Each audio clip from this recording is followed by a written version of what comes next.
Na minha cidade, eu sou natural de Telêmaco Borba. Na minha cidade tem o bonde aéreo. Hoje em dia já tem bonde no Rio de Janeiro, já tem aqui em São Paulo, acho que deve ter também. Uma espécie daquele bonde que tem ali, indo para o Rio, em Aparecida, não tem um bonde que passa por cima também da rodovia? Mas na minha cidade já tem acho que mais de 100 anos o bonde aéreo de Telêmaco Borba. E funciona assim, ele sai de Telêmaco Borba e vai para a fábrica de papel, que é a Klabin. Na Klabin é uma das maiores fábricas de papel da América Latina. E tem um rio chamado Rio Tibagi. Então, o bonde passa por cima do rio. Dá uns 3, 4 quilômetros, eu não lembro exatamente, de extensão. É uma espécie de uma Kombi bem grande, para quem nunca viu um bonde de perto, é uma Kombi grande que é puxada por cabo de aço de um lado a outro. E funciona assim, então tem o hall de entrada, que você aguarda, quando toca o sinal, abre a porta do bonde, entra todo mundo, aí toca outro sinal, fecha a porta do bonde, toca outro sinal, o bonde sai. Se você chegar correndo e dizer, não quero pegar o bonde, não dá mais, porque o bonde já está suspenso no ar. Pegar o bonde andando não dá. Daí surgiu o ditado, tem gente que quer pegar o bonde andando, não tem jeito. Sabe quando você chega no meio de uma conversa e você tenta entrar na conversa, mas você não pegou o começo, você se atrapalha tudo, fala o que não deve? Entende ou não? Para você pegar o bonde, você tem que estar no começo. A minha pregação é basicamente isso. Se você tentar entender daqui meia hora, ficar batendo papo, daqui meia hora você tentar entender, você não vai entender, que você perdeu o começo, aí não dá para pegar o bonde andando. O que ele está falando? Não estou entendendo. Por quê? Porque você não entrou no bonde na hora que a porta abriu. Entendeu ou não? O que eu estou querendo dizer para você é que esse Salmo 23 é um salmo muito relevante. Relevante por quê? Porque quem escreve o Salmo 23 foi alguém que viveu na pele o que é ser pastor. O Salmo 23, que é um Salmos de Davi, escrito por alguém que viveu na pele o que é ser pastor, o que é cuidar de ovelhas. E Davi não chega a ser um pastor por acaso. Davi, ele não é um pastor de ovelhas comuns, porque existem pastores e existem pastores. Existem, o pastor, e existe, aquele pastor. Você pode ir na casa de alguém e dizer, eu fui lá e tinha um almoço lá. Normal. Aí você pode dizer, eu fui na casa de um irmão, mas pensa no almoço. Então o tom da mensagem, o tom da palavra, qualifica ou desqualifica. E aí, como é que estava o almoço? Tinha um almoço. Um almoço, estou desqualificando. Almoço não, era o almoço, estou qualificando. Davi não era um pastor, não, ele era o pastor. Porque Davi tinha peculiaridades no seu chamado pastoral, como pastor de ovelha, e a gente pode fazer um trocadilho ministerialmente falando, que era diferenciado. Primeiro que Davi cumpria requisitos para uma vida de bênção. Primeiro requisito, honra pai e mãe, para que te vá bens e que te prolongue os teus dias. E como que você sabe disso? Porque Davi, mesmo sendo menor na casa de Jessé, mesmo aparentemente sendo desprezado, desdenhado pelos seus irmãos, Davi recebia a missão do pai, e a missão do pai era, vai cuidar das minhas ovelhas. Só que o pai poderia ter dado esta missão para o Eliabe, para o Abinadab, para o Samar, para os outros irmãos. Mas o pai deu para o filho mais novo. Missão de estar no campo, missão perigosa, porque enfrentaria ursos e leões. O filho poderia olhar para o pai e dizer, espera aí, papai, para que isso? Espera aí, meu pai, manda o Abinadab, o Samar, manda um dos meus irmãos, mas eu sou o menor. Mas não, o filho nunca questionou a ordem do pai. Pegava seu cajado, pegava sua vara, reunia as pequenas os pequenos grupos de ovelhas que seu pai colocava em suas mãos e levava para o campo. Cuidava com muito carinho, trazia de volta para o aprisco à tardezinha, de manhã, o outro dia, saía novamente.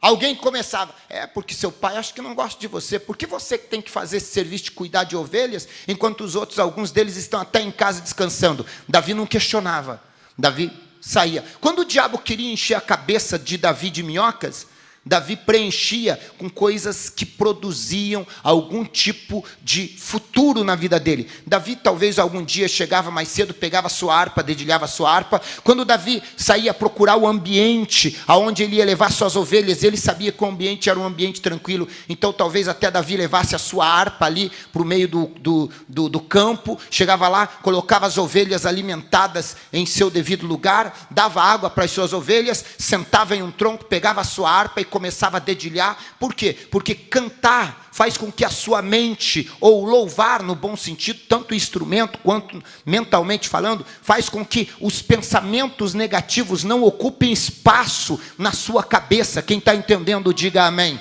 Então, quando o diabo vir querer encher sua cabeça de minhocas, de pensamentos negativos, liga o teu rádio, coloca um louvor, coloca um pendrive lá do Joel Israel, vai cantando, vai adorando, vai louvando o nome do Senhor, que você vai ver que aquele sentimento que às vezes de amargura, de ódio, de raiva, de rancor, vai começar a se dissipar diante do louvor, porque acontece um fenômeno. Quem entra na tua vida quando você começa a murmurar, reclamar, é o diabo que vai encontrar caminhos na sua língua para adentrar na sua alma, aninhar-se a sua alma e promover rancor, amargura, e se a raiz de amargura brotar, ela vai te destruir. Então quando você murmura, reclama, você abre precedente para o diabo entrar na tua vida. Mas quando você começa a cantar, a Bíblia diz que Deus habita no meio dos louvores. Aí quando você começa a cantar, a glória começa a descer, Deus começa a descer, o mover de Deus começa a se manifestar. Não tem demônio que resista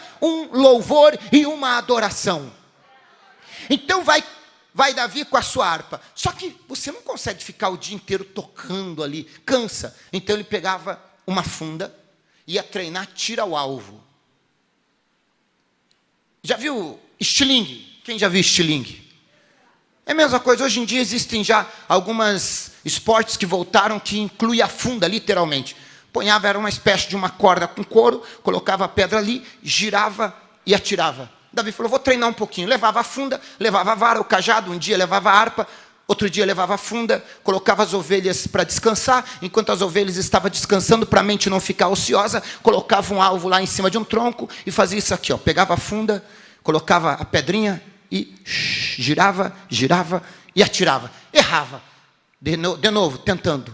A repetição vai trazendo excelência, até que chegou um momento que ele não errava o alvo mais. Aí quando ele se tornou bom em acertar um alvo grande, ele diminuiu o tamanho do alvo, e ele foi se tornando perito, foi diminuindo, até que ficou com um alvo bem pequenininho, e ele não errava mais. Bom, então a mira dele ficou excepcional. Aí ele falava, agora eu tenho que pôr potência. Colocava um alvo pesado, batia, o alvo balançava, mas não caía. Outro dia ele ia lá, treinava mais um pouco, impacto, batia, o alvo balançava mais. Até que um dia, alvo grande e alvo pequeno. Ele derrubava o alvo grande e acertava o alvo pequeno. Se tornou perito. Voltava para casa com as ovelhas. Todo mundo ali, talvez os vizinhos murmurando, dizendo, coitado desse Davizinho. O pai dele está tornando ele um sofredor eterno. Só ele que fica fazendo o serviço mais pesado da casa. Para muitos, Davi era um coitado. Para Deus, Davi estava num campo de treinamento, porque estava honrando o pai e mãe e obedecendo a instrução. Muita gente desdenha de você, muita gente te julga, mas ninguém sabe o que está acontecendo no seu anonimato. As pessoas não sabem que Deus está te treinando para algo excelente. Quando Deus nos chama, a primeira coisa que Deus vai nos fazer, Deus vai nos remover da multidão. Deus vai nos colocar em um lugar chamado deserto, onde Ele vai ser o nosso líder, o nosso professor, o nosso instrutor, onde Ele vai nos treinar nas áreas mais difíceis da nossa vida, onde Ele vai nos colocar diante dos gigantes mais difíceis de nós vencermos, porque os gigantes mais difíceis de vencermos não são os gigantes aparentes, gigante. São os gigantes que às vezes se entronizam dentro das nossas emoções. É um ressentimento que vem, é eu dizendo: ninguém me ama, papai me desprezou, mamãe me desprezou, eu fui abandonado, eu estou sozinho. Esse tipo de gigante, ninguém de fora pode vencer por você. Quem tem que vencer esses gigantes é você. Quem tem que entender que você não é o que os outros dizem que você é você. Quem tem que preencher este vazio, quem tem que preencher este lugar vazio da alma com as coisas de Deus é você. Quem tem que orar, quem tem que louvar, quem tem que jejuar, quem tem que olhar para frente é você. Ninguém mais é responsável. Provérbios 23, 7. Como o homem se imagina na sua alma, assim ele é. Não é como minha sogra imagina que eu sou, não é como minha mãe imagina que eu sou, não é como meu pai imagina que eu sou, não é como meu filho imagina que eu sou, não é como o presidente da república imagina que eu sou, não é como os governantes imaginam que eu sou, é como eu me imagino. Eu sou o responsável para produzir na minha vida, vida ou morte, bênção ou maldição, vitória ou derrota. Então pare de ficar culpando os outros, pare de ficar se apoiando em muletas, dizendo: porque fulano, porque ciclano, porque a minha vida. Não, pare. Deus quer te treinar e você está murmurando. Todo mundo lá na frente olhou para o gigante e falou: ai meu Deus do céu, que gigante, batia um palma com o joelho, como que a gente vai vencer esse gigante? Mas tinha alguém que tinha sido treinado por Deus no deserto da vida, no deserto da solidão, no deserto onde ninguém estava vendo. Tinha alguém que quando venceu o urso e o leão não tinha tido aplausos, mas agora estava diante da maior oportunidade da vida dele de ser promovido, porque Deus o tinha treinado no deserto da vida. Eu vou profetizar: Deus está te treinando neste deserto. Deus está dizendo para você: eu tenho algo especial para a sua vida. E Davi está lá, treinando tiro ao alvo, mas daí cansa, pegava a harpa, terminava de tocar, tiro ao alvo, de olho nas ovelhas. Aí de repente, outro dia ele levava um pergaminho, um tinteiro e uma caneta. Hoje eu vou escrever. E ele começa a se tornar perito na escrita. Salmos de Davi. E aí ele vai escrevendo um salmo, escreve outro. Um dia ele tenta escrever, não está muito bem, porque tem dia que você não está inspirado. Quem escreve como o Joel, que escreve louvor, tem dia que você não está inspirado, né? Mas tem dia que a inspiração vem do nada. Aí quando a inspiração vem, você tem que aproveitar. E aí ele está lá escrevendo, começa a organizar seus pensamentos na escrita. Então Davi, ele caminhava nas suas emoções, cuidando das ovelhas, tocando instrumento, treinando tiro ao alvo e escrevendo salmos. Um dia ele está lá, muito tranquilo, parece que o dia era tranquilo, ele já tinha treinado o suficiente. Aí ele vê que uma das ovelhas que estava tranquila, ela faz assim, ela levanta. E a ovelha começa, e aí as ovelhas começam a ter medo, porque a ovelha percebe a presença do inimigo. Mas ela não tem capacidade de discernir.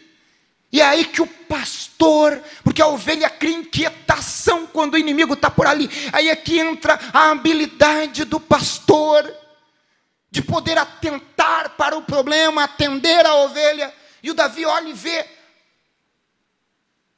tinha alguma coisa estranha. Ele tinha tentado escrever de manhã, não tinha dado certo. Tentou escrever algumas coisas, não deu certo. Tentou escrever outras coisas, não deu certo. Rasgava o papel, eu estou atualizando para você entender. Eu acho que ele dizia: hoje eu não estou inspirado para escrever nenhum salmo. E o cestinho de lixo, só no entendimento de hoje, cheio de papelzinho amassado, dizendo: eu não estou inspirado para escrever os salmos. Mas de repente, o Davi vê um urso que vem para atacar a ovelha. E ele vê que a ovelha, com o olhar de quem está perdendo a batalha, olha para o pastor, olha para o Davi e diz: vou virar presa do urso. O Davi salta e diz: não, minha ovelha, o urso não pega. Pega a pedra, pega a funda e diz: eu treinei o suficiente para derrubar um alvo grande, vai ser na testa desse urso. Pega a pedra, pega a funda e gira. Ele tinha treinado impacto e ele tinha treinado mira. Ele não erra. Quando ele atira, acerta talvez na cabeça do urso. O urso começa a atordoar, ele parte para cima do urso e ele estraçalha o urso, defendendo a ovelha. Outro dia, de repente, ele descansado, talvez, ele olha, lá vem o leão. Ele falou: acertei o urso, acerta o leão. Pegou a pedra, girou uma pedra maior. Ele sabia o impacto impacto que tinha que ser, aonde tinha que acertar. Se ele quisesse acertar no olho do leão, para furar o olho do leão, ele o faria. Talvez ele o fez, eu não sei. E ele atira, e quando ele atira, o leão também cai. Ele vai lá, estraçalha o leão. Quando ele olha, não tem perigo. Eu acho que ele está assim, ó, com a pedra e com a funda olhando, dizendo, será que tem mais perigo? E ele começa a perceber que uma ovelha começa a descansar, descansar, descansar. E ele diz, opa, está tendo descanso, está tendo descanso. Aí ele começa a olhar as ovelhas com muito amor. É como se uma ovelha olhasse para outra e dissesse, esse é o pastor. Esse é o nosso pastor. Ah, se a gente tiver um pastor como esse, não vai faltar nada. Aí vem a inspiração. Ele diz, já sei o que eu vou escrever. As ovelhas acham que eu sou o pastor delas, mas eu tenho um pastor. E é aí que Davi se inspira e escreve, o Senhor é o meu pastor, e nada me faltará. Ele me faz deitar em pastos verdejantes, ele me guia mansamente a águas tranquilas. E quando eu estou sendo impactado pelo sol causticante, pelo calor do dia, das lutas e das aflições, ele refrigera a minha alma. Mas ele diz, mas ainda que eu com estas ovelhas enfrentam urso e leão, ainda que eu ande pelo vale da sombra da morte, eu não temerei. Eu não temerei urso, eu não temerei leão, eu não temerei o fogo, eu não temerei a água. Não é porque eu sou bom, não é porque eu consigo com as minhas mãos me defender, é porque ele está comigo, porque tu estás comigo, porque tu estás comigo. A tua vara e o teu cajado me consolam. Aí ele diz assim, a tua vara e o teu cajado me consolam. E aí ele segue. Muita gente não acredita em mim, muita gente desdenha de mim, muita gente diz que eu não valho nada, muita gente diz que eu sou um imprestável. Mas prepara uma mesa perante mim. E aí ele choca a mente do ser humano, porque a gente ora. Quem já fez convite de aniversário, de casamento, sabe como é que funciona, né? Vai ter aquela mesa, você prepara o banquete. Aí agora, quantos convidados? E a primeira coisa que você pensa é, fulano eu não vou convidar, porque eu não gosto dele. Ciclano eu não vou convidar. Você vai fazendo uma seleção de quem você não vai convidar. Aí que você vai pensar em, porque ninguém quer inimigo na mesa. Quem que a gente quer na mesa? Hã? Olha a oração de Davi, olha o paradoxo de Davi. Ele não diz, prepara uma mesa perante mim na presença de todos que me amam e de todos os meus dos meus amigos. Ele diz, Senhor, eu quero uma mesa, mas enche de inimigo na mesa. Ninguém ora assim, a gente corre de inimigo, a gente foge do inimigo. Mas Davi falou, não, Senhor, não vai ter graça não. Se tiver só amigo, não vai ter graça a minha vitória. A minha vitória só tem graça porque quando aqueles que diziam que a minha vida estava virada numa desgraça, que eu nunca ia chegar a lugar nenhum, que eu nunca ia ter, que eu não podia, que eu não era e que eu era um fracassado, a minha vitória só terá graça se quando eu alcançar a vitória, aqueles que diziam que eu nunca ia ter a vitória, venham alcançar a vitória e saberem que a vitória não veio a partir das minhas mãos, mas veio do Senhor, para que o teu nome seja glorificado. Não mata os meus inimigos, conserva ele, preserva eles em vida, para que em pé eles possam aplaudir, para que em pé eles possam dizer, o Senhor é vivo, o Senhor é poderoso, o Senhor é real. Então a graça só existe quando tem alguém que diz que você não vai chegar lá, e quando você chega, a pessoa está lá para você olhar nos olhos dela e dizer, cheguei. Essa é a graça. Senão a graça perde a graça. Senão o sabor da vitória é incompleto. Mas e aí? Na vida de Davi aconteceu. Como que aconteceu na vida de Davi? Samuel. Chega na casa de Jessé. Preparas uma mesa perante mim na presença dos meus inimigos. Chega na casa de Jessé e diz, vim oferecer sacrifício. Entre. Bom, na verdade eu não vim apenas para oferecer sacrifício. Vim para ungir um dos teus filhos a rei. Ah, é? O Eliabe estava em casa, o mais velho. Eliabe, vem cá. Você é o primogênito, é o mais velho, é o rei. O Samuel olha, pega a taça de azeite e diz, vamos ungir. Deus fala, não é ele. Não. Mas é o mais velho. Ele é forte, é bonito, entroncado, cara de rei, jeito de rei, pose de rei. Mas não tinha coração de rei. Não tinha mente de rei. Tem gente que parece, mas não é. Aí Deus falou, você está olhando para a aparência, Samuel? Sim, Senhor, mas ele parece. Nem tudo que parece ser é, Samuel. Sabe qual é a diferença sua, Samuel, e eu? Qual, Deus? Você olha só para a aparência. Eu conheço o coração. Você olha para a ação. Eu conheço a intenção, que é muito diferente. Uma coisa é a ação. A ação parece ser boa, mas se a intenção for ruim, eu não aprovo, Samuel. Tem gente que faz até boa ação na favela, o traficante, dá cesta básica para todo mundo.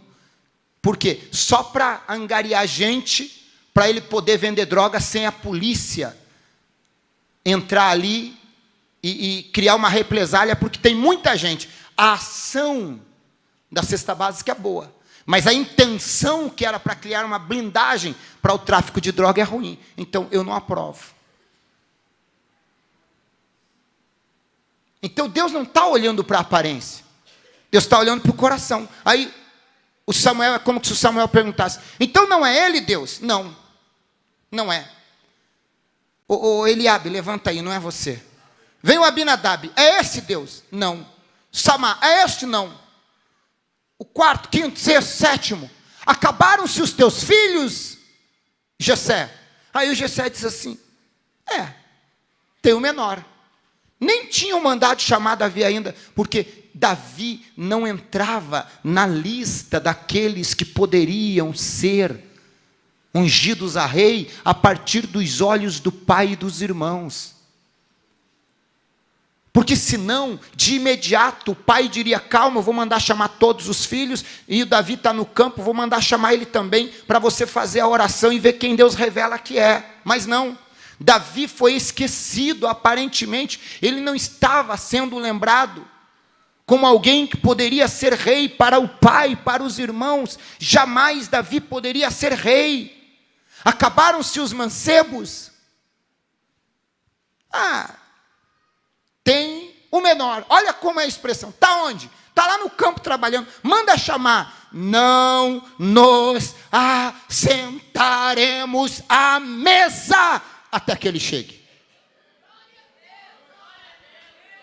Eu acho que o maior, o mais velho, o Eliabe, vai lá e chama Davi e diz, Davi, tem um profeta lá, mas nem se anime. Ele diz que vai ungir um dos filhos de papai a rei, mas pode ter certeza que a hora que ele vê você, ele vai desenganar você. Você não tem cara de rei. Ele era o pequeno, ele era o mais pequeno da família, o mais franzino da família, ruivo. Talvez ele venha todo descabelado, todo sujo, sandália toda empoeirada, girando a sua funda nas mãos, acertando um tronco aqui, outro tronco lá, fazendo treinamento. Para com isso, menino.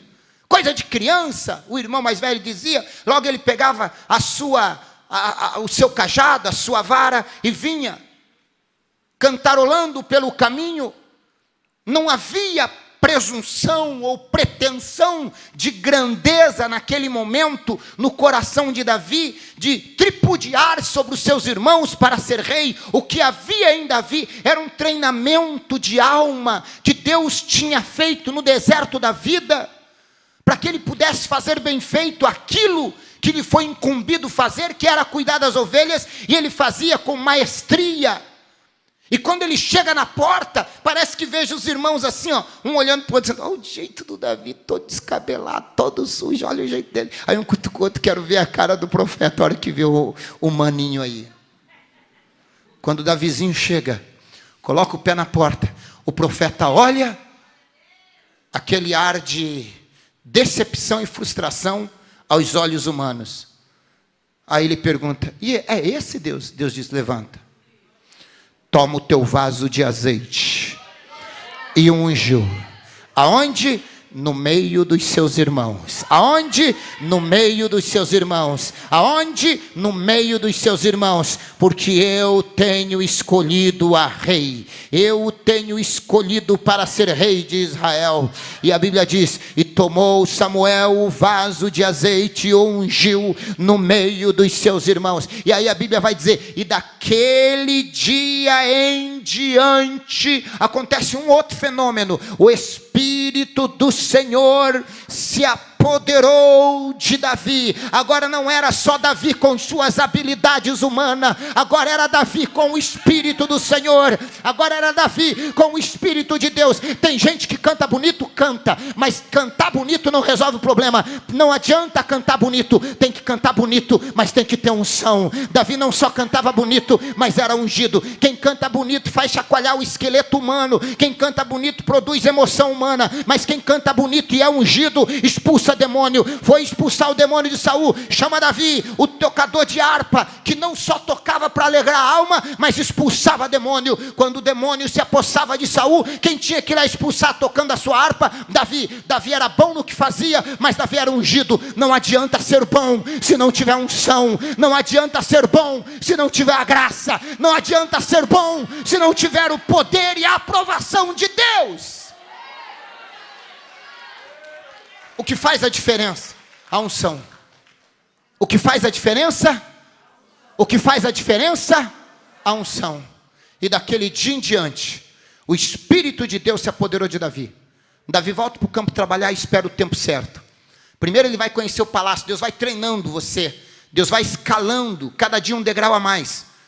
Primeiro você vai conhecer o palácio. Estava todo mundo no palácio, preocupado porque Saul estava endemoniado. Tem que chamar um arpista para expulsar o demônio. Quem era? O melhor de todos, Davi. Por que Davi foi escolhido para expulsar, para tocar harpa para Saul? Porque ele era o melhor. Deus quer que você seja o melhor naquilo que você faz. E por que ele era o melhor? Porque ao invés de ficar lá no campo, também não vou cuidar das ovelhas do meu pai. Vou deixar que o urso coma. Pode comer, urso. Vou levar só os pedaços da ovelha para o meu pai. Vou dizer: o senhor me deixou sozinho lá para cuidar. Mano, não. Davi poderia criar esse tipo de revolta contra o pai? Poderia. Ele teria sido escolhido a rei? Não. Toda birra, todo rancor, todo ressentimento não vai te levar a nada. Se liberte disso. Gente que qualquer coisinha fica jogando nas costas dos outros. Seu fracasso, sua derrota. Sempre tem que ter um bode expiatório no seu caminho. Não consegue cumprir uma missão, porque fica olhando para A, B, C ou D. Mas por que eu tenho que fazer e fulano não faz? Mas por que o pastor mandou eu fazer e não mandou outro? Por que só eu? Deus está te treinando. Para de reclamar, deixa Deus te treinar na missão. E aí diz a Bíblia, que um dia, o tempo passa, o povo vai conhecendo Davi, vai se familiarizando com Davi. Deus vai tirando Davi do campo aos poucos, vai introduzindo no palácio. Até que um dia acontece um fenômeno. Os irmãos de Davi trabalhando no exército como soldados, servindo o exército como soldados. E a história bíblica vai dizer o seguinte, que o pai de Davi pede para ele fazer o quê? Levar marmita para os seus irmãos. Levar comida para os seus irmãos. E o Davi sai, cantarolando, talvez o Salmo 23, um hino, um louvor, levando marmitas para os seus irmãos. Quando ele chega lá, era exatamente no dia em que Golias estava desafiando o exército de Israel. E já não era o primeiro dia, porque se vocês não sabem, Golias desafiou o povo de Israel por 40 dias, de manhã e à tarde. Foram 80 vezes de desafio. Um gigante de quase 3 metros de altura, treinado em guerra desde sua infância. Agora esse gigante vai até até a divisa de guerra, do outro lado do vale, e grita: ei, para que saireis à batalha, vocês contra nós? Vai morrer muita gente. Faz o seguinte, arrume um homem de Israel para duelar contra mim. Se eu vencer, vocês nos servem. Se ele me vencer, nós serviremos vocês. Mas o grito do gigante era tão ensurdecedor que tremia o esqueleto humano dos soldados de Israel. A voz que eles ouviam faziam eles bater palma com os joelhos. E a Bíblia diz que eles ensarrilhavam as suas espadas, baixavam suas cabeças e voltavam para as suas tendas. E alguns deles durante a noite talvez tinham surtos psicóticos, tinham medo. O gigante gritava em sua mente, eles acordavam gritando com a espada: cadê, cadê, cadê? Não, não, para, deita, dorme. Tinham pesadelos, porque o gigante tinha entronizado um medo diante deles. O maior gigante não era agora o Golias, o maior gigante era o medo. Porque eles nunca tinham visto nenhum dos deles guerrear e ser morto pelo gigante, mas o gigante entronizou um medo na mente deles apenas pelos gritos.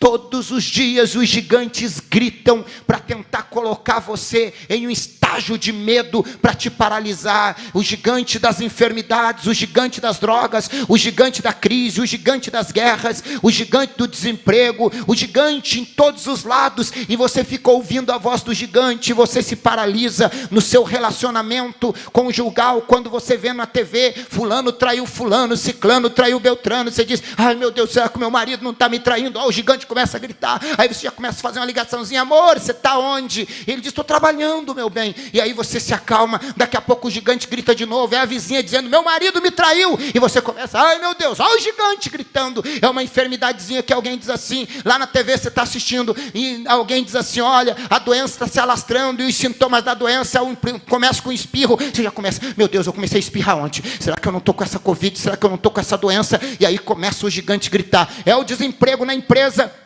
Alguém foi mandado embora e você começa: meu Deus, tomara que o meu marido não seja mandado embora. É um diagnóstico médico para uma criança, dizendo: olha, a criança está um perfil assim, e autismo em alto grau. Aí já associa: será que o meu filho também não é autista, porque ele tem a mesma reação? E o gigante vai gritando, vai gritando, vai gritando, e você vai sendo paralisado. Eu posso dizer uma coisa para você: bloqueie a voz do gigante e comece a ouvir a voz de Deus. Bloqueie a voz dos gigantes e comece a ouvir a voz de Deus. Pare de assistir aquilo que não pode agregar valor na tua vida. Pare de ouvir gente que não pode te inspirar e te mostrar um futuro de grandeza. Pare de se assentar na roda dos escarnecedores. Pare de andar com gente que não pensa como a mente de Cristo, mas que sempre pensa com uma mente cheia de derrotas. Deus tem vitória para você, mas você tem que bloquear esse gigante. Você não está dormindo direito, você desenvolveu arritmia, você desenvolveu diabetes, desenvolveu pressão alta por coisas que nunca aconteceram na sua vida, mas o gigante está gritando, está gritando, está gritando o que vai acontecer. Eu profetizo: aquele que habita no esconderijo do Altíssimo, a sombra do Onipotente, descansará, descansará. Entra para debaixo das asas do Senhor e vai descansar. Oh glória, oh glória, oh glória, oh glória. Eu estou sentindo o Espírito de Deus neste lugar. Eu estou sentindo o renovo do céu. Eu estou sentindo a glória do Eterno manifestando-se na sua casa. Essa doença não vai te destruir. Este mal que está gritando é câncer, é AIDS, é depressão, é suicídio, é pensamento mal. Não tem poder. Eu estou repreendendo. Eu estou dizendo que todo gigante está caindo por terra. Gigante da cachaça, da bebida, das drogas, do vício está caindo por terra. Gigante da enfermidade, gigante da insônia, gigante da doença, saia em nome de Jesus. Eu declaro: está derrotado em nome de Jesus. Glórias, pode aplaudir a Jesus.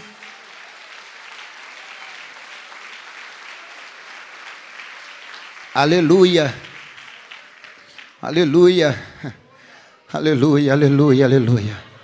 O Davi chega com a marmitinha e vê o gigante gritando: ei, tem homem em Israel para me desafiar. Aí o Davi sentadinho lá na pedra. Eu acho que o Davi sentadinho numa pedra esperando, falou: quero ver uma guerra, quero ver uma peleja, eu só quero ver. E vai tombar o gigantão. Aí Davi olha para todos os soldados dizendo: quem será? Será que é o meu irmão? Eliabe, o Abinadab, o Samá, estavam todos por lá. Será que é o meu irmão? Aí ele olha para o irmão dele estava assim, ó, tremendo. Aí olha para o outro soldado, estava assim, ó. Aí todos eles olham para Saul, porque Saul era o maior homem de Israel. O rei Saul era o maior, o mais bonito e o maior. O mais bonito e o maior. Não fez nada. Tremeu na base. Por isso quando fala que eu sou pequeno e feio, eu não ligo. Porque o mais bonito e o maior não fez nada, Deus não escolheu. Para mim é um elogio. O mais bonito e o maior tremeu. Deus não olha para a aparência. Deus não olha para a aparência. Deus olha para o coração. Deus olha para o coração. Aí diz a Bíblia, diz a Bíblia que a Bíblia diz que olhando eles para Saul temeram. Por que eles temeram? Eles pensaram, bom, se o rei está com medo, que é o maior e o mais grande, imagine nós. Qual que era o paralelo deles? Eles traçaram um paralelo com o rei.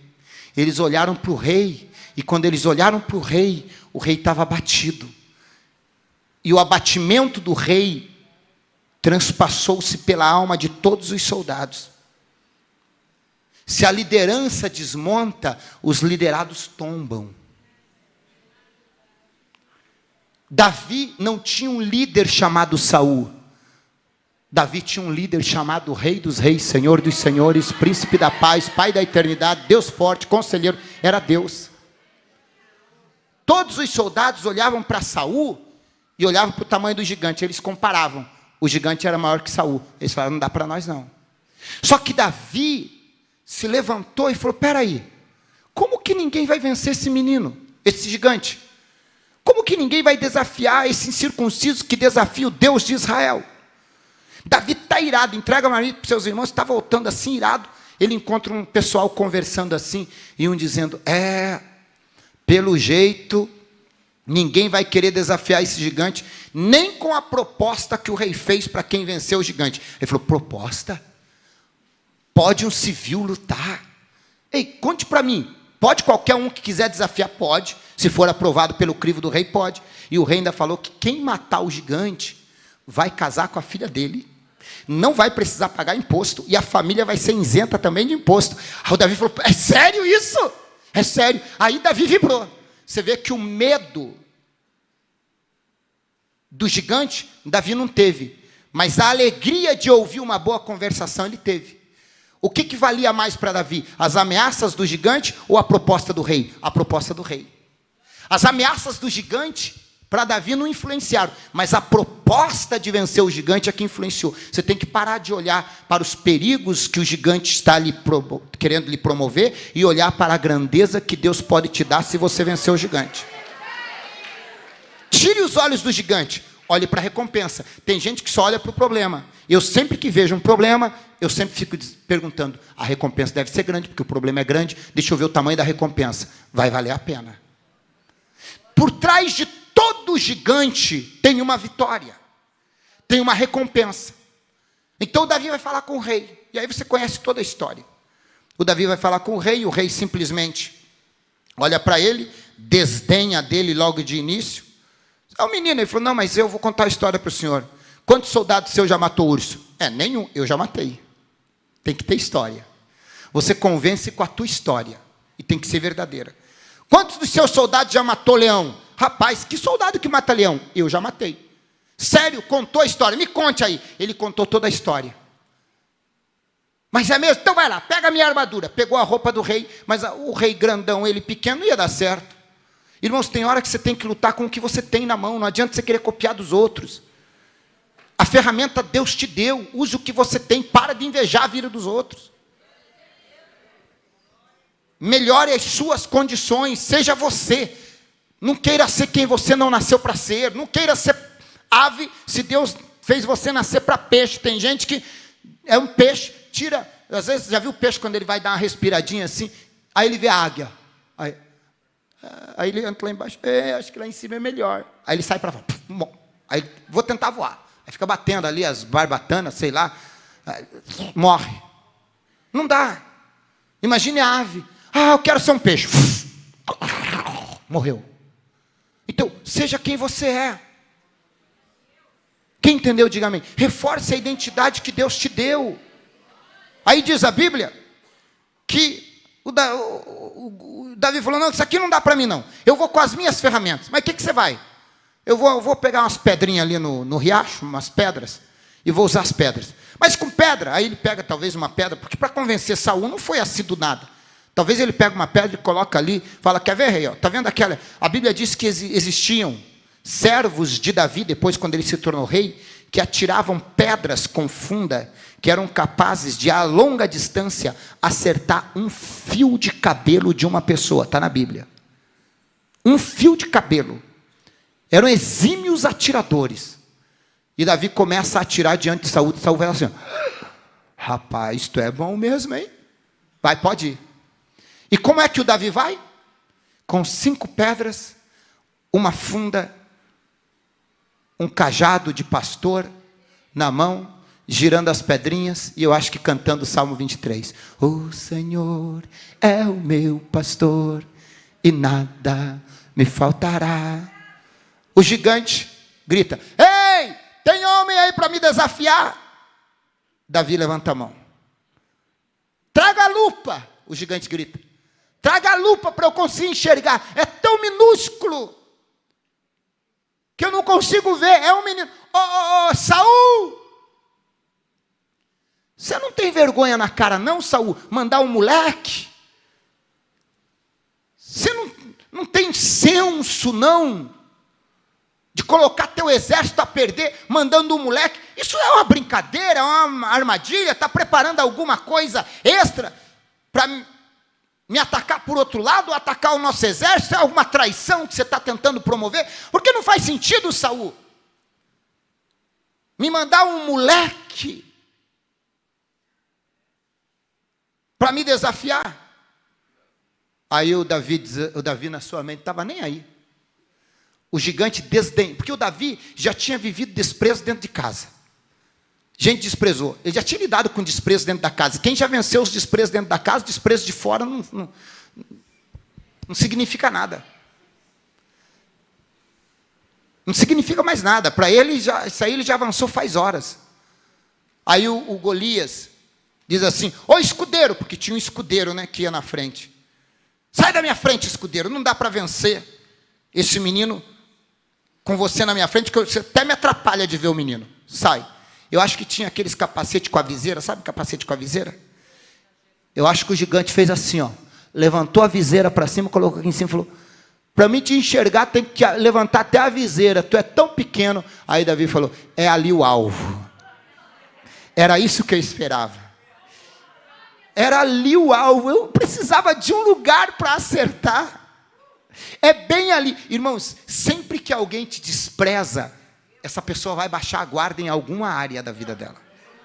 Então, tem gente que quando o outro despreza, ele começa, ai meu Deus, estão me desprezando. Gente, qualquer pessoa que te despreza, ele não vai te incomodar como deveria te incomodar. O perigo nosso não é quem nos despreza. O perigo nosso é quem se preocupa com a gente e é nosso inimigo e sabe do nosso potencial. Esse vai fazer de tudo. Mas se alguém te despreza, use o desprezo como uma ferramenta a seu favor. Aí, o gigante desprezou. O Davi só foi assobiando a música, eu acho. O Senhor... E agora, ô menino, vai vir para a guerra ou não? E o Davi está lá. E ele desdenhando do Davi. E o Davi girando, girando, girando. Alguém diz assim, Davi, cuidado, ele é muito grande, olha o tamanho dele. Aí o Davi falou, mas é o tamanho que me dá a possibilidade de ser mais vitorioso ainda. Porque se eu acerto a cabeça de um passarinho no campo, imagina aquele cabeção lá, você acha que eu vou errar? Eu só tenho que ter um alvo, só isso. E está lá. E o gigante, puf, a pedra. Cravou, o gigante tomba. Não viu nem de onde veio a pedra. Porque ficou desprezando. E quando ele despreza, a pedra vem e crava-lhe a fronte. Ele cai talvez meio convulsionando. Não morreu. A Bíblia diz que o Davi corre. Aí o gigante estava caído. O Davi estava em pé. Quem era maior? O gigante no chão agora e Davi em pé. Quem era maior? Hã? Quer ficar grande? Derrube teu inimigo. Aí Davi diz, acho que não está morto não, né? Esse negócio aqui pode se levantar e ser um problema para mim. Arrancou a espada dele, foi lá e decepou a cabeça. Você sabia que tem problema que você tem que cortar pela raiz? Não adianta ficar fazendo aliançazinha. Não, mas não, com o diabo não tem negócio não. Tem hora que você tem que romper. Eu vou parar de fumar, mas eu vou deixar a carteira aqui de cigarro. Vai que me dá vontade de fumar de novo. Mas eu não vou usar droga, mas essa droga aqui eu vou esconder ela bem escondidinha, porque isso aqui eu paguei. Não, você tem que se desfazer de uma vez por todas. Você tem que romper relacionamento com pessoas erradas. Você tem que cortar pela raiz. Você tem que impedir que isso volte a crescer, nascer dentro de você de novo. Então, em nome de Jesus Cristo, Davi decepa a cabeça do gigante, pega a cabeça do gigante e diz assim: vamos ver agora quem é o maior, vamos ver agora quem é Deus. Ele leva ao templo do Senhor e diz: eu tributo a Deus. Louvado seja o Deus de Israel, louvado seja o Deus de Abraão, de Isaac e de Jacó. Esta vitória não foi minha, mas foi o Deus de Israel que me promoveu esta vitória. E sabe o que vai acontecer? Aí surge um outro problema. As mulheres cantam uma música. Davi, vou começar pela ordem. Saul matou milhares e Davi 10 milhares. Como é que é? O Saul escuta: eu matei 1000 e esse 10.000. Por quê? Porque o um que Davi tinha matado na cabeça das mulheres valia por 10.000. Por isso que as mulheres têm que vigiar. Colocaram o Davi numa confusão. Uma inveja maligna, tem elogio que é problema. Tem que vigiar. Colocaram Davi em um problema que o Saul falou: esse menino vai tomar o trono. Como é que pode? No mesmo momento que ele defende o rei, defende Israel, o rei está irado com ele. Então não é porque você faz as coisas direito que não vai ter perseguição. E mesmo fazendo as coisas direito, só que Davi já tinha entendido, ele já tinha passado por várias provações, ele falou: isso é só um processo, porque daqui a pouco eu vou me assentar no trono, mas eu não vou matar Davi, eu não vou matar Saul, eu vou permitir que na hora certa Deus faça as coisas conforme a vontade dele. Por mais que Deus te chamou para a grandeza, você nunca pode fazer do seu irmão uma escada, só para subir. Porque Deus falou que eu tenho que ser o pastor, agora eu vou começar a fofocar da vida do pastor, para o pastor tirar o pastor para me assumir o lugar dele. Agora eu vou tentar desmerecer o outro porque eu quero assumir o lugar dele. Não, se Deus falou, fica tranquilo, vai escapando, vai fugindo. Um dia Davi cortou a orla do vestido de Saul, poderia ter matado. A Bíblia diz que isso doeu ao seu coração, dizendo ele: nem isso eu poderia ter feito, jamais eu poderia ter tocado no ungido do Senhor. Posso profetizar? É por isso que Deus escolheu Davi. Davi era um homem segundo o coração de Deus, sabia esperar o tempo certo, a hora certa, o momento certo. E no tempo certo, quem matou Saul foi Davi? Não, o próprio Deus permitiu Saul ser removido para que Davi assentasse no trono, e Davi se torna o maior rei da história da humanidade. E aí eu vou dizer por quê. Davi ora: prepara uma mesa perante mim na presença dos meus inimigos. A mesa foi preparada, só que por outro lado ele diz: unge a minha cabeça com óleo e o meu cálice transborda. Unge a minha cabeça com óleo significa: eu quero ser ungido, e quem é ungido não guarda ressentimento, quem é ungido não se vinga, quem é ungido não olha para o seu irmão com olhar de desdém, quem é ungido não guarda mágoas, quem é ungido não tenta assassinar o seu irmão com palavras de mentira, com palavras enganosas. Quem é ungido perdoa, quem é ungido reconhece a unção de Deus na outra pessoa, quem é ungido celebra a vitória do outro e não fica triste, amargurado quando o outro tem vitória. O ungido é diferente, e Davi diz: unge a minha cabeça diante dos meus inimigos. Está ali os meus inimigos, mas eu não vou matá-los, eu não vou me vingá-los, eu vou transformar a maldição em bênção, e eu vou provar para eles que o Senhor é Deus, mas o Senhor é um Deus de perdão. Eu os perdoo e os abençoo. Unge a minha cabeça com óleo e o meu cálice transborda. Aí começa a derramar unção. Aí quem está em sua volta é ungido. Aí quem anda com você fica ungido. Aí teu marido recebe a unção, teu filho recebe a unção, tua mãe recebe a unção. Todo mundo recebe a unção através da unção de Deus que está na tua vida. Quantos acreditam? Levante as mãos e deem glória. Pode aplaudir a Jesus. Unge a minha cabeça com óleo e o meu cálice transborda. Unges a minha cabeça com óleo e o meu cálice transborda. Está descendo uma unção aqui muito grande. Quando essa unção vem, você fala diferente. Quando esta unção vem, você ouve diferente. Quando você é ungido, fala pouco e o Espírito Santo faz bastante. Quando você é ungido, teu louvor não é uma música, é uma adoração. Quando você é ungido, tua pregação não é uma fala, é luz que ilumina a alma escura daquele que precisa de luz para a alma. A diferença entre Saul e Davi é que Saul perdeu a unção e Davi foi ungido. E não tem nada mais poderoso do que um crente ungido. Andar do lado de um crente ungido cria inspiração. Ouvir um crente ungido cria expectativas novas. A unção é que faz a diferença. Você pode ter dinheiro, mas se não tiver unção não vale nada. Pode ter uma linda mansão, mas se não tiver unção não vale nada. Quando Davi teve um lapso, uma queda, num momento em que a mente dele fraquejou, que ele cai, peca, ele erra,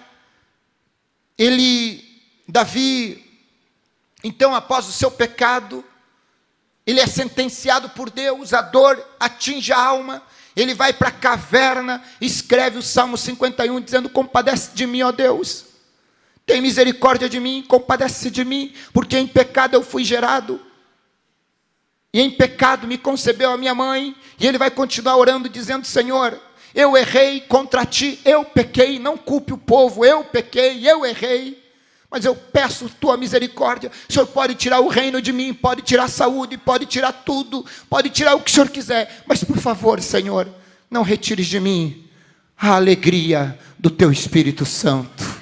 Não retires de mim o teu Espírito Santo, a alegria da salvação. Torne a dar-me a alegria da salvação. O Senhor pode tirar tudo, mas sem unção eu não vivo. Sem unção não dá. Sem unção eu não vou sobreviver. Eu já contei várias vezes isso, está nas redes sociais, mas eu fui pastor em Guarapuava em um tempo, lá pelos anos 2000, e na região de Prudentópolis tinha uma igreja que era bem no meio do mato, num sítio, numa fazenda. E eu fui um dia levar a Santa Ceia nessa igreja, e lá de Prudentópolis, o pastor que era o pastor de Prudentópolis falou: pastor Alexandre, vamos ir com o meu carro, que é um carro mais para a estrada de chão, deixa teu carro aqui, e vamos ir com o meu carro. Eu falei: será que é tão ruim um lugar assim? Ele falou: não, pastor, deixa. Aí eu ouvi ele e fomos no carro dele. E era uma estrada cheia de buracos, uma estrada ruim. E nós entramos mata dentro, campo e mata, campo e mata. Eu falei: mas pastor, tem igreja aí? Ele falou: tem. Mais uns 20 quilômetros para frente. Depois de andar muito. Aí de repente, lá longe, quando estávamos chegando, ele falou: está vendo lá aquela fazenda lá? Estou vendo. Está vendo aquela casa lá? Estou vendo. Ali é um irmão que mora, e ele construiu uma igreja lá no terreno dele. Está vendo lá a igreja? Eu falei: estou vendo. Ele falou: então o culto vai ser ali. Vamos para a casa do irmão, depois a gente vai para o culto. Só que não era o irmão da fazenda, era um outro irmão que ele ia visitar. Aí eu olhei do lado e falei: mas pastor, eu só vejo árvores, campo, vaca, cavalo, e o povo. De onde vai vir esse povo? Ele falou: não, pastor, vamos lá na casa do irmãozinho lá. Ele já é um membro da igreja que vai vir na ceia aí. Era um domingo à tarde. Quando chegamos lá, já tinha umas famílias na casa do irmão que já tinham viajado. Para eles era uma viagem. 2 dias antes, a cavalo de carroça ficava na casa do irmão para daí para o culto, que vinha da região. Outros vinham a pé. Aí tudo bem, já tinha dado ali umas 10 pessoas. Pegamos o carro e fomos. Quando estávamos chegando lá, já tinha começado o culto. Um irmão estava orando muito forte, muito alto mesmo. Eu achei o som deve ser bom, mas era a voz do irmão. Quando eu cheguei na porta, não tinha som a igreja. E não tinha luz ainda, não tinha luz elétrica. O culto era de dia. Aí eu voltei para o carro, falei: meu Deus, mas... Aí chegou lá o pessoal, umas 5, 6 pessoas. De repente eu comecei a ver despontar gente que vinha de longe, outros vinham de cá, outros vieram. De repente chegou 2 irmãos, montados num cavalo, cada um em um cavalo, amarraram o cavalinho nas árvores, e um com violão, outro com uma viola. Um irmão de cor negra, um irmão escuro, outro mais clarinho, pingando suor. E eu falei: meu Deus, como esses irmãos andam de tão longe para vir no culto, a gente com um ônibus na porta de casa fica murmurando. E aí desceram um com a viola, outro com o violão. Entraram e começou o culto. O irmão falou: pastor, espera aí um pouquinho, daqui a pouco já chega o povo, você vai para o culto. E foi enchendo, daqui a pouco a igreja estava cheinha. Aí eu falei: não, vou entrar para ver o culto. Aí entrei, me assentei lá, fiquei lá atrás assentado. Enquanto eu estou lá atrás assentado, o irmãozinho está abrindo o culto, falando tudo errado, no bom sentido da palavra, errado na minha mente, porque Deus não olha o vocabulário. Jesus e Deus vai fazer maravilha aqui hoje, Jesus vai curar muita gente, pastor já está aí, falando vocabulário que para mim aparentemente era errado, mas que Deus não está nem aí com essa bobagem humana. A partir do momento que você compreende o que a pessoa quis dizer, você não tem que menosprezar ninguém pelo que ele diz. Você entendeu? Então, se puder ensinar, ensine-o, mas não o critique. E aí eu estou lá, na minha imaturidade, isso já tem mais ou menos uns 25 anos. E eu estou lá sentadinho, assistindo. Aí o irmão falou: vamos dar umas oportunidades. Vem um irmão cantando, outro canta, uns hinos bem antigos. Aí falou: vamos ouvir a dupla que vai louvar o nome do Senhor. E aí, olha para vocês verem, pastor Lote, que anda comigo, sabe que eu gosto de hino antigo. Mas o hino que eles cantaram era tão antigo que até eu me escandalizei. Aí eles pegaram o violão, um olhou para... Sabe quando fica assim afinadinho? Tom, dom, dom, dom, dom. Aí eu faço... dom, dom. Assim, para ensaiar os dois, começa assim, assim, tal, né? Só para vocês entenderem, eu estou atualizando o hino aqui, mas... Nesta noite... Tá. Aí ensaia ali, cantando. Vamos cantar. Aí, mano, vamos louvar Jesus. Espírito Santo de Deus colocou esse louvor aqui no nosso coração. Vamos louvar Jesus. O toque perfeito, os acordes perfeitos, na simplicidade, mas tudo certinho. Primeira e segunda voz bem afinadinha, mas aquele hino bem antigo assim. Eu falei: Jesus, esse povo não tem rádio, porque a gente está vendo umas músicas gospel mais atual. Tem que trazer uns CDs aqui para esse povo aprender uns hinos novos. Eu na minha cabeça ali, eles cantando aquele hino bem antigo, mas muito bem afinadinho, e cantando, e eu murmurando a princípio na minha mente do louvor que ele estava cantando, mas eu percebi que alguém do meu lado estava chorando, alguém do meu lado estava dando glória a Deus, alguém do meu lado ali. E eu falei: mas que... Aí eles continuaram. Entraram no coro. Quando entraram no coro, eu parei de murmurar, porque eu percebi que estava acontecendo alguma coisa ali. Parei de murmurar do estilo antigo e comecei a prestar atenção na letra. Comecei a prestar atenção no contexto geral do culto. Aí, quando terminou o coro, eles entraram na segunda estrofe. Eu estava ficando quente, começou a esquentar meu rosto. Quando eles entraram no coro para cantar a terceira estrofe, eu comecei a perceber que o meu olho começou a esquentar e eu comecei a chorar. Foi me dando um aperto no coração. Foi me dando uma sensação que eu não tinha sentido ouvindo um louvor ainda. Quando terminou a estrofe, eu via que tinha gente falando em língua estranha. Entraram no terceiro coro para finalizar com a estrofe. Eu já estava querendo levantar, saltar e dar grito ali dentro. E eu falei: Senhor, está acontecendo alguma coisa. Eu comecei murmurando desses irmãos: mas me perdoe, me diz o que está acontecendo, que eu não estou entendendo. Eles não têm uma voz linda, extraordinária. Não têm um instrumental maravilhoso. O que está acontecendo? Deus falou: está vendo eles cantando? Eles não estão cantando para competir com ninguém. Aqui ninguém canta para ser melhor que ninguém. Aqui eles cantam para me adorar. E quando alguém canta para me adorar, eu desço para receber. É eu que desci para habitar no meio dos louvores.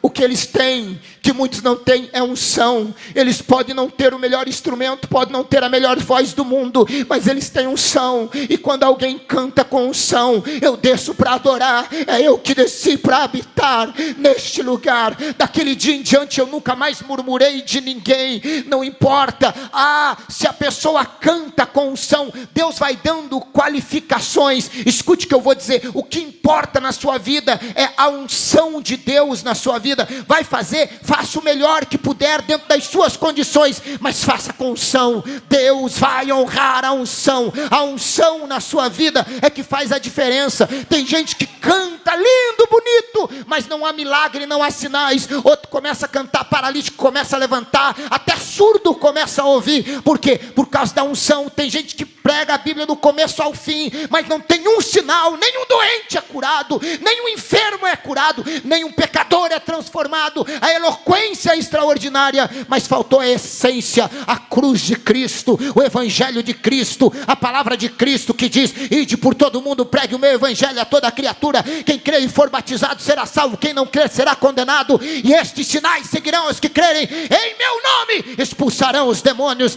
falarão novas línguas, se beberem alguma coisa mortífera não vos fará dano algum, e porão as mãos sobre os enfermos e estes serão curados. Só pode pôr as mãos sobre os enfermos, só pode expulsar demônio quem tem a unção de Deus. Você pode ter uma boa oratória, mas o diabo não sai com uma boa oratória. O diabo resiste a uma boa oratória. O diabo resiste, o câncer resiste a uma boa oratória, mas o diabo não resiste quando o crente mais humilde, mais simples diz: em nome de Jesus, em nome de Jesus, Satanás, nós te expulsamos. Em nome de Jesus, doença, nós te expulsamos. Em nome de Jesus, há poder no nome de Jesus, na boca de um crente que tem unção.